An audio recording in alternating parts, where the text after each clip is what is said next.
So, I took notice of a lot of things recently, and I'd like to discuss them. So, why don't we discuss them?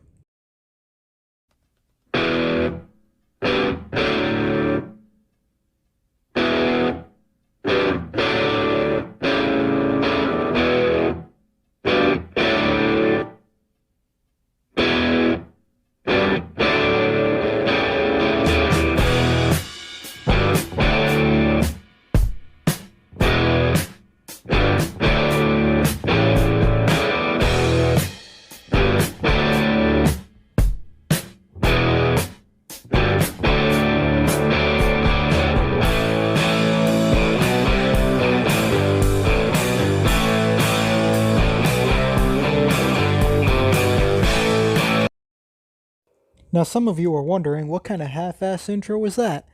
That's my half-ass intro. Now, as I was saying before, let's discuss some of the things that have been brought to my attention. So for context, a while back I made a video talking about why vaping was bad, and it turned out that I was right in the long term. Though, I mean, to be fair, if somebody's best argument is that vaping is better than smoking, then it's not really a good habit to pick up, now is it? There are some people out there that'll say that nobody died from vaping and then show statistics that contradict themselves. That's a trend recently. One of the most recent trends that I've noticed is that a lot of people love to contradict themselves.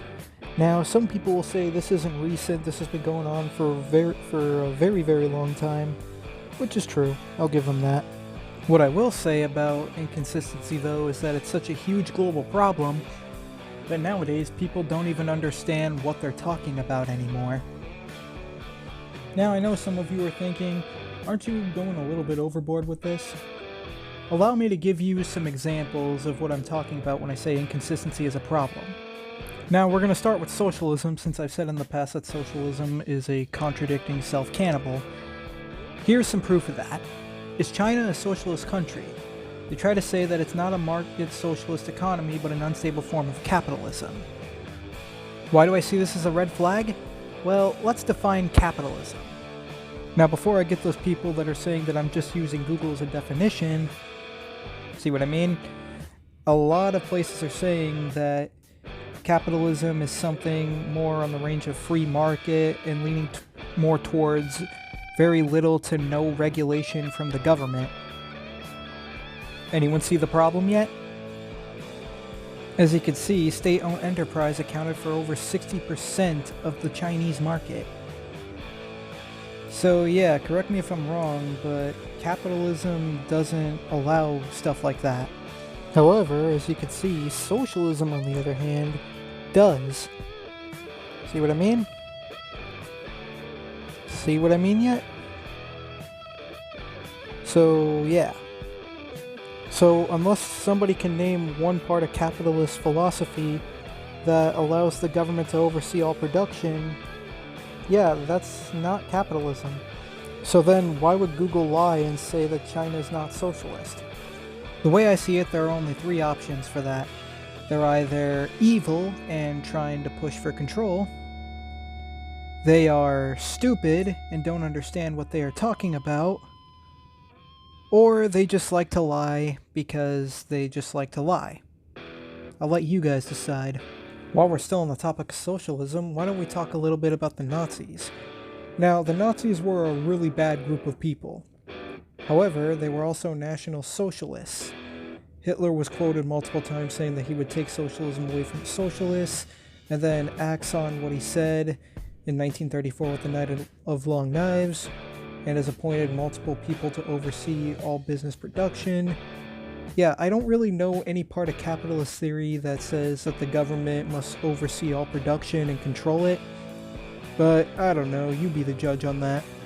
Again, it technically qualifies as the means of production is being owned and controlled by the state, which is one of the definitions of socialism. With capitalism, it's defined as very minimal to no regulations of the means of production from the government. So yeah, unless somebody can prove otherwise, it's not capitalist. But you see, this is what I'm talking about when I talk about inconsistent logic. Inconsistent logic is what brought this little mistake and misunderstanding into fruition in the first place. The thing that I'm trying to do is to eliminate this inconsistent logic and get people to come to an understanding.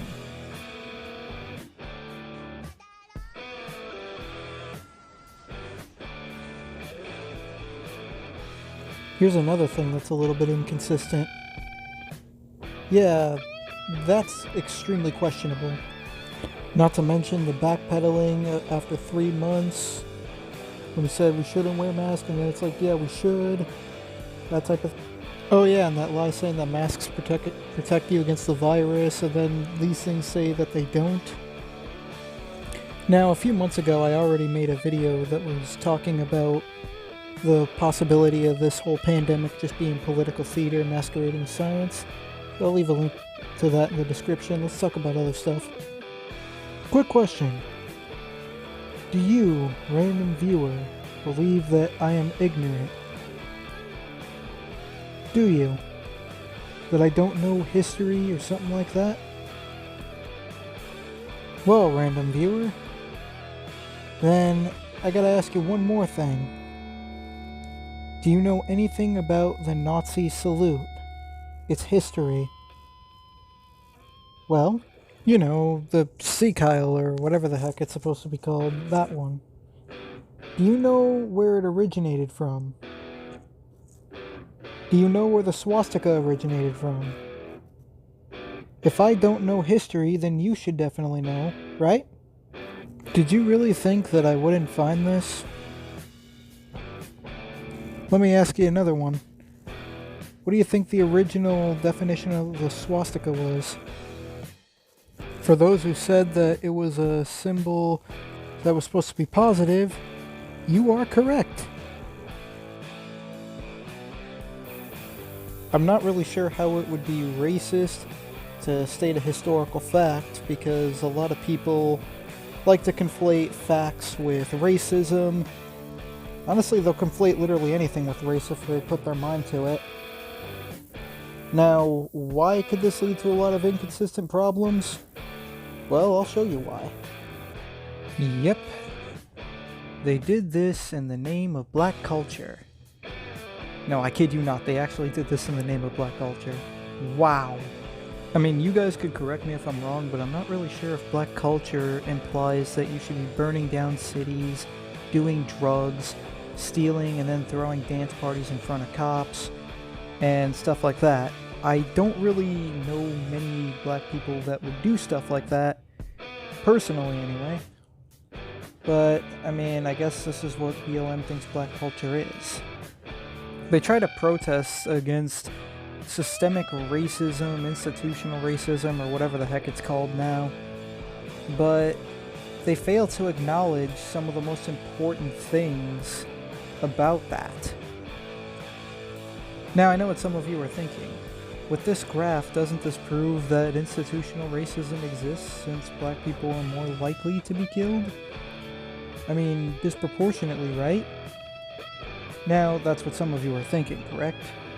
However, this is incorrect because you're missing one key detail. Precisely, you're missing population percentage and the ratio of people according to population percentage. See? And then when you actually factor in the amount of violent crime and the amount of crimes altogether, see what I mean? If you're going to have an ideology, you at least have to be consistent with it, so why not look at proportion when it comes to crime rate as well? Well, I'm waiting. I mean, hopefully these people can form a conclusion that's consistent with the facts that they present. But so far, we have shown that they can't do anything remotely close. Now, I know what some of the people that might not like me are thinking right now. It's like, you don't know us, you don't know about our background, you don't know our reasoning, did you even think to research it? Well, you could take a guess what that answer is going to be, right? I'm just going to give you the opportunity to just read that. This is going to go on for about 10 more seconds. Alright, I think we're good here. Wait until you see the conclusion that this story gives. Oh my goodness. I think somebody once said to me that thinking starts with oneself. I mean, take a guess where I'm gonna go with that. Oh my. Yes, I'm gonna snigger because I think this is hilarious. So, this thing's saying, all lives matter. Think about how that statement in itself is racist. Okay, this lady, or whoever wrote this, does not know the definition of the word. I mean, this word is so easy to define that I'm sure that even a 9-year-old girl could define it. Come on, people. Doesn't really help that whoever wrote this doesn't think that black people have the traits to be successful. You really don't believe me, right? Take a look. I mean, she conflates black people with children that hurt themselves and need help. Doesn't that statement alone kind of sound a little racist? I mean, think about it like this. If a white person said that black people are like children that hurt themselves and they need help, if a white person said that and meant it, do you know how racist that would actually be? But then when a black person says it, they're like, oh, that black person is correct. All black people are supposed to be like this, yada yada yada. I mean, you do see how inconsistent that is, right? I mean, decide whether you believe that this should be a thing for everybody or for nobody. You might want to make that decision quickly.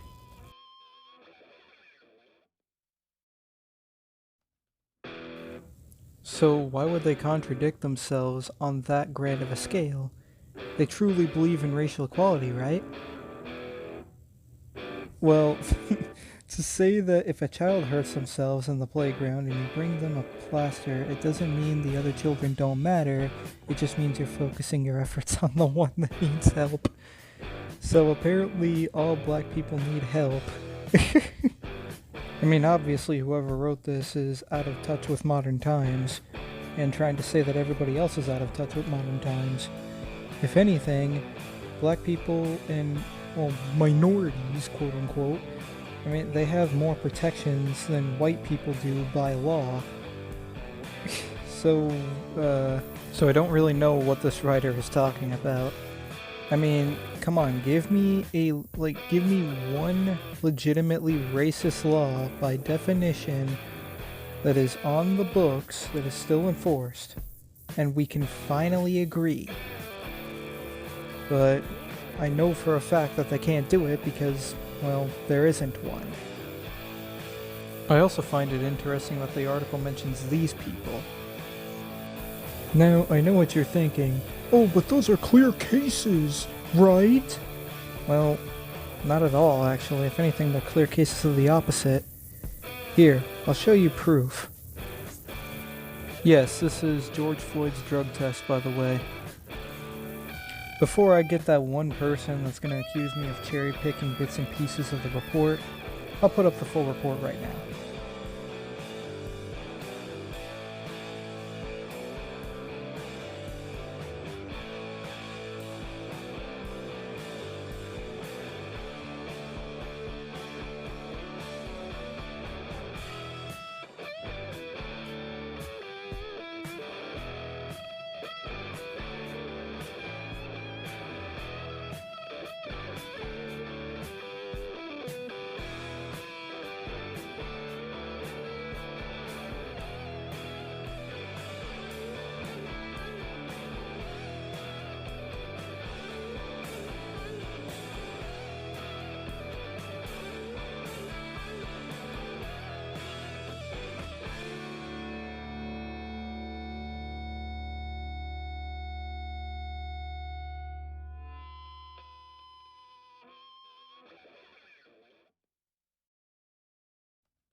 I mean, if police are solely responsible for the death of George Floyd, then how come the coroner report is saying that there were no life-threatening injuries on him? I find that a little bit conflicting. And for those who have the brainfish of a memory, it's on page 2. What I was able to find on him criminally, he had a very bad criminal record of drugs, theft, and that day they were trying to arrest him for counterfeit. Feel free to correct me if I'm wrong, but I wouldn't say that that's a good role model for black people, or for anybody for that matter. So it begs the question, why does BLM promote people like Floyd? I mean, pretty much every single case that they talk about, if you do some research into any of those people, you'll find that they're either extreme criminals, drug addicts, possible domestic terrorists, or just in the wrong place at the wrong time. It's funny how mainstream media likes to always put these guys in a positive light, and then this is the best way they could do it. Yeah, it's really strange. Now, he was reportedly believed to have become involved in gangs and drugs, and it says that the accusation is denied by his family. However, this guy right here is the one that gave him the gun. So it was very clear that he was involved in gangs and drugs, at least in some capacity, despite his family denying those allegations. So I have 3 theories as to why the family denied that he was part of that. 1, they lied and tried to cover for him.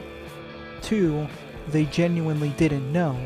Or 3, this one kinda ties into number 1, but it's more sinister. They're trying to get money out of this. Or it could just be a combination of 3. From what I was able to get out of the other case, it turned out that the kid was in the wrong place at the wrong time. Basically, there was a chain of robberies going on, and that kid matched the description. They went to chase the guy and tried to restrain him, and they ended up killing him, thinking that he was the robber when he wasn't. Was it a wrongful death? Of course it was. But was it racist? No. It was just a case of, like I said before, wrong place, wrong time. Now you might be wondering, how is this inconsistent? Simple. They're trying to push a narrative, and the facts are inconsistent with the narrative that they're trying to push.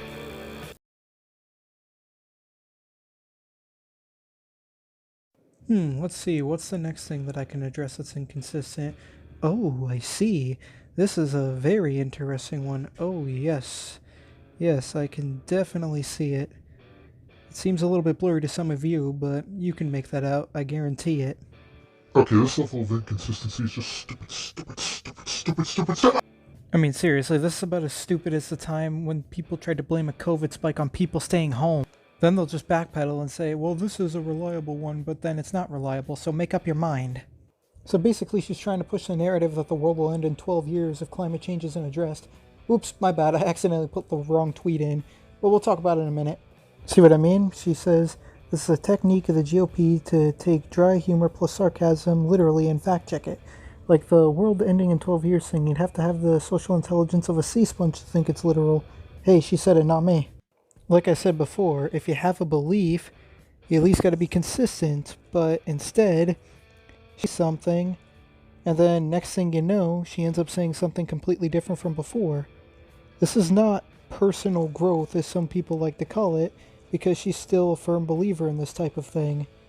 The only reason that she took it back was because she was under scrutiny.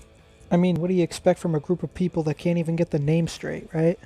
Something really hilarious is that you think that I'm joking. Well, guess what? I'm not. Little piece of advice for trying to push a narrative. Get the name straight! I mean, seriously, these people have the consistency skills of a cult! Yeah, also note that I typed global warming definition, not climate change. But, to be fair, it is kind of giving me the same definition. However, this is the actual long-term temperature change of the Earth's climate system. And in case you're wondering what that arrow is trying to point at, it's pointing at the 14.5 degrees Celsius that it was in 2016, meaning that the Earth is in a global ice house currently. And for those who think the CO2 levels are the highest that they've ever been, well... Fuck!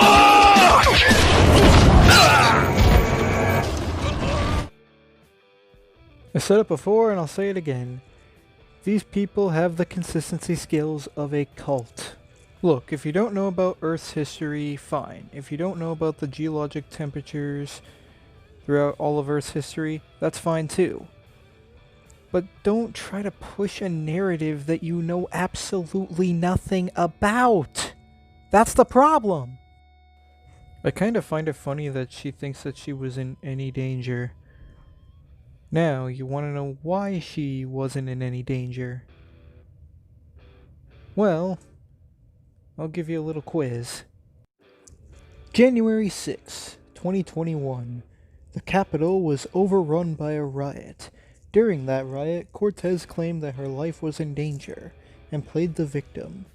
Why was she not in danger from the rioters at the time? Was it A, she wasn't in her office? B, she had security? C, she was in her office? Or D, she was in danger because she was in her office? Give you about 5 seconds. 1, 2, 3, 4, 5. By the way, if your answer was C, no shit, Sherlock. Now that sounds hard to believe, I know. But the truth is, her office was right across the street from where those people were actually protesting. So that's why. Also, I would say that I think the January 6th was an FBI planned operation. I'm just gonna say it.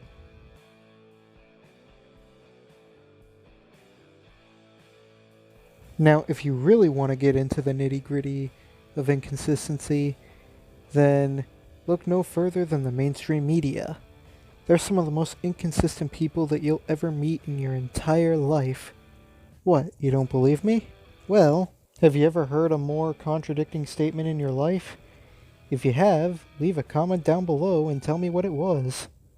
You could question, what's the contradiction here? Well, guess what? I'm about to show it to you. Extra, extra, read all about it. Contradictions on the loose. This might pop a few brains, but just try to listen the best that you can. Independent fact check is supposed to be done from a center-leaning source, not left or right-leaning. In this case, the Washington Post is left-leaning, which means this is not an independent fact check and therefore a contradiction. So why disguise it as an independent fact check when in reality it's a leftist opinion? I wanted to discuss this earlier, but I wanted to get a good segue for it too. Let's talk about conspiracies, or conspiracy theories. Now, I know what you're thinking. Wow, you're just a conspiracy theorist? Well, not quite. This is probably the most accurate way to describe a normal person's way of thinking nowadays when it comes to conspiracy theories. I know it's a little bit late to say this, but I'm just going to tell you right now, I'm not one of those "the end is near" kind of people, alright? I'm just trying to get people to think logically so that way the world doesn't end. I know it seems a little bit clickbaity, but I'm really trying to help you guys to keep that from happening. For example, the idea of which religion is correct in the world has sparked wars throughout hundreds of years of human life. Forming a conclusion that is inconsistent with the facts that were presented is what triggered World War II to begin with. Proof? Well, as we all know, the Treaty of Versailles was signed by Germany after the war, shifting all of the blame onto them, and they were forced to sign that. Now, the original culprit that started World War I was actually the Black Hand movement in Serbia. Now, because Germany was falsely blamed for starting World War I, that anger from other Germans is what led to the rise of the Nazi Party to begin with. Hitler's view of socialism wasn't the same as other quote-unquote mainstream socialists' points of view, so that's what caused him to kill the socialist members of his party. He quote-unquote took socialism away from the socialists. According to History.com, Benito Mussolini wanted to be like his father, who was a socialist, so he implemented the beliefs of his father into his own life, and even at that point he was still violent. When he ended up joining a bunch of socialist groups later in his life, he realized that those quote-unquote socialists weren't really that great at being socialists in his eyes. So then he ended up forming his own form of socialism called the Fascidi in 1919.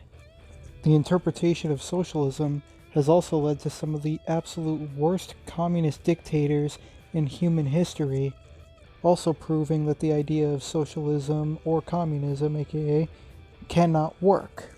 Now I hear a lot of people saying that history's monsters have interpreted socialism incorrectly. However, that's only partly correct. It's only interpreted incorrectly in your opinion. Karl Marx believed in the overthrow of capitalism and the realization of communism. Communism relies completely on government control. Now you might say it's collective, but to interpret it in the real world, that would be the government. Now some might say something along the lines of, wow, that's quite the viewpoint you got there. But how is inconsistency going to cause the world to end? Well, in case you haven't figured it out yet, inconsistency in some way, shape, or form is what causes all of the world's problems to begin with. Now, before you try to dodge my point, or shoot me with some sort of machine gun, or try to take off my head in some way, shape, or form, just let me explain the best that I can. I mean, the assassination is what caused that to begin with. So, if you're gonna blame a group for causing World War I, then you should at least blame the people that were responsible for it. And can people please get the fatality percentage rate of COVID correct too? And it could also help if you decide to take proportion into account all the way, or don't take proportion into account at all. Seriously, make up your mind. Also, decide if world hunger is a good thing or a bad thing. How are people supposed to believe your message if you delete the message entirely? What, don't believe me? Well, do you believe me now? Do you? Now, real quickly, I want to make something clear. When I was referring to that message, I'm not referring to the guy that sent it. The guy that sent it is my friend, so don't think I'm talking about him. Yeah, just keep in mind that I'm referring to the message that the United Nations is sending. He looks into this crap for me in a lot of cases, and I really appreciate that. He's a good guy. Now, I brushed over this earlier, but we're going to talk about it right now. Now, it's inevitable. I'm going to get called all sorts of names, like a conspiracy theorist and a bunch of stupid stuff like that. But keep in mind that everything that I said up to this point has been an irrefutable case, with a source to back it up. This next segment will be no different, so I hope you enjoy. Well, I hope that you like some long, interesting stories, because this is called Operation Paperclip. Now, some of you have some thoughts about the CIA that are good, some that are bad. Well, I guarantee you that by the end of this, it's going to be pretty bad. Because remember, everything that I'm saying at this point has a source. I can back up every claim that I make in this video. So by all means, if you want to try to debate against this, try. Now some are probably wondering, why did I bring up Operation Paperclip? Operation Paperclip used to be a conspiracy theory that the government was appointing Nazis into their system. It used to be a conspiracy theory to believe that, and now it's a known fact. Here's something else that was once said to be a conspiracy theory, but then it ended up becoming true in 1975, and then said to have supposedly disbanded in 1976, but many of their relations remained intact even to today. Now I know there's some people that are going to be like, where'd you get this information from? Well, I got it from the left-wing Daily Beast, so feel free to take a look at that for yourself. Now you might be thinking, how does a left-wing source help to prove your point? Well, here's the thing. This same source said that Operation Mockingbird was just a conspiracy theory. Don't believe me? In case you're wondering, the journalist for the Daily Beast is the one on the right. And yes, I put that timestamp in there on purpose. This channel talks about Operation Mockingbird as well, so feel free to give that a watch.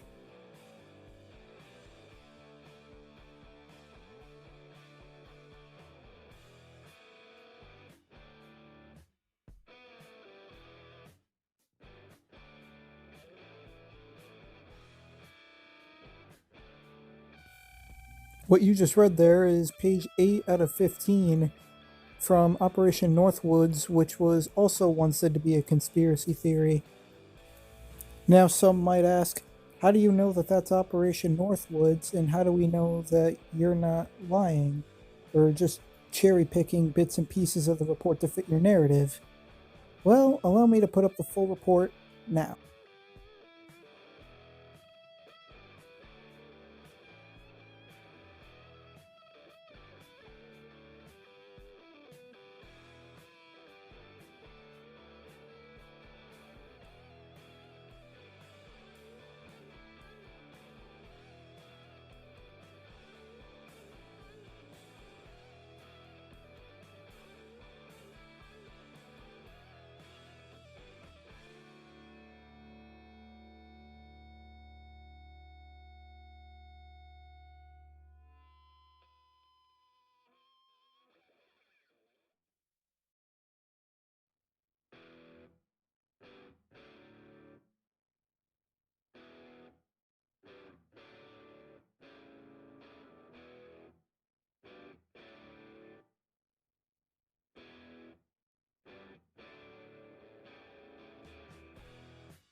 And here's another file that talks about Operation Northwoods as well. Now, to be fair, this is just the tip of the iceberg of things that were once supposedly a conspiracy theory, but then later in life turned out to be true. Now, that's the contradiction here, is that it was once a conspiracy theory, but now it's suddenly true. But here's the thing, why lie? Why lie if the intentions aren't sinister? Now, before I get some fool that says, oh, the government would never do that, well, here's the thing, they already did. And for those who don't know what my source is, it's the United States Naval Institute, and they uncover the truth about what actually happened in the Gulf of Tonkin. This is just one of many clear examples of a false flag operation. I kind of find it funny how modern day feminists will say stuff like believe all women or believe survivors, and then when somebody like Kathy O'Brien comes in and says that she was basically part of a CIA project called Project Monarch, she's supposedly labeled a conspiracy theorist and not believed even though she's a survivor. Stop it. Get some help. Now, I have plenty of reasons to believe Kathy O'Brien and her statements, and for those who are questioning why, that's fine. I'll give you some examples as to why I actually believe her. This book right here is one of the reasons.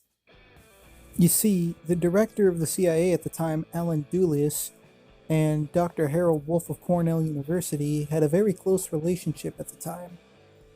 And what ended up happening was they ended up forming a partnership for a mind control experiment called MK Ultra, but it was also codenamed Project QK Hilltop. And according to a declassified memo from 1954, some of the things that were part of QK Hilltop were hypnosis, torture, drugging, and some sort of method called black psychiatry, which I still don't know what that is. If somebody can define that, that would be great.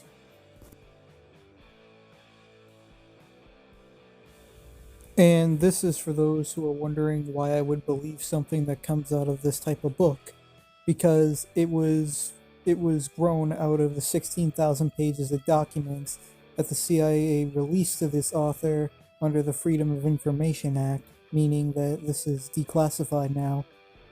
So yeah, that's why I believe it. And also, I can give you one more piece of information. One more piece of information regarding QK Hilltop. According to a CIA Document Internet Archive website, this is that memo in question. It's 59 pages long, and I encourage anybody who wants to read it to read it. The links are always in the description as usual. Also, not to mention the CIA's ties with a cult called the Finders, which basically kidnapped children, indoctrinated them, and then sold them into certain types of slavery that I'm not really sure if I can name here. So that's another example of something that the CIA has admittedly done. And in this video, it covers everything in a lot more detail than I can right now. So, well, that's about it for why I believe that. And for those who would be thinking, quote unquote, why would his words have any narrative, and how do we know that this isn't just a conspiracy theory? Well, because the FBI released an in total 600-page full report about the Finders and their activities and what was done to basically stop them. And also how we came to the conclusion that the CIA had ties with them from the beginning. So there's my proof right there, buddy. And that is why I believe Kathy O'Brien. I know I'm blowing your mind, but just bear with me a little longer. We still gotta talk about a few more things. Right now, let's talk about the prohibition killings. This was another thing that was also once a conspiracy theory. But it turns out that the government was putting chemical formate in the alcohol supply, and this caused a lot of problems, which ended up killing about 10,000 of their own people. This was fact-checked by USA Today. They ruled the prohibition conspiracy to actually be true. And on top of that, it's a left-leaning source, so good luck labeling me a conspiracy theorist, leftists. Pop quiz. During the 20s and 30s, when Prohibition was active, the government poisoned the alcohol supply by adding a chemical called formate, which causes metabolic acidosis, which creates an acid imbalance, which can be very fatal. By adding this chemical into it, it killed up to 10,000 people. Who discovered this and gave it to the media? Was it A. Alice Cooper, B. Alex Jones, C. Catherine Klein, or D. Deborah Blum?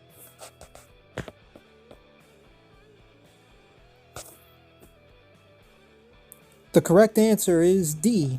Deborah Blum. This is who Deborah Blum is, by the way. Now, why don't we talk a little bit about MK Ultra? Now, I talked a little bit about QK Hilltop and Project Monarch. However, I didn't talk much about the main project, MK Ultra. There was Project Artichoke, which was before it, that got a bunch of people addicted to morphine. But MK Ultra is a little bit bigger, shall we say. I'm talking, it had multiple projects working with it, and multiple people from a bunch of high-ranking universities and other places working with MK Ultra.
Hey, you want to know one confirmed victim of MK Ultra?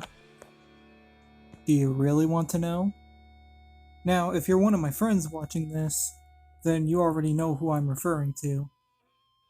But for everybody else, you're probably going to be a little bit shocked when you hear about it. Are you ready? Are you ready? Alright, I'll show it to you. Jeez. If your guess was the Unabomber, then ding ding ding! And so nobody could say that I'm only using right-wing sources. You know, while we're still on the topic of CIA mind control experiments and people that were connected to the CIA, why don't we talk a little bit about Charles Manson and the Manson family cult? Alrighty now, give me a second here.